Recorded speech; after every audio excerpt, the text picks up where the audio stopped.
tante in questo processo per voto di scambio. Credo che i miei avvocati stiano preparando delle domande che saranno rivolte, credo, ai funzionari di pubblica sicurezza, agli ufficiali di pubblica sicurezza che credo dovranno appunto attestare la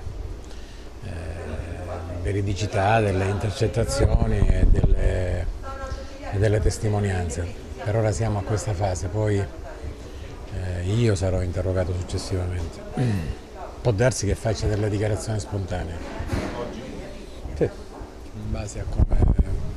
No, mi sono determinato a intervenire in tutte le fasi di qualunque processo, perché credo che sia opportuno, in quanto sia gli avvocati che i giudici, per quanto possano avere una conoscenza approfondita del processo, non possono assolutamente mai pensare di immergersi nella vita delle persone, in questo caso ovviamente dei diretti interessati come me, che appunto sono direttamente interessato a questi fatti.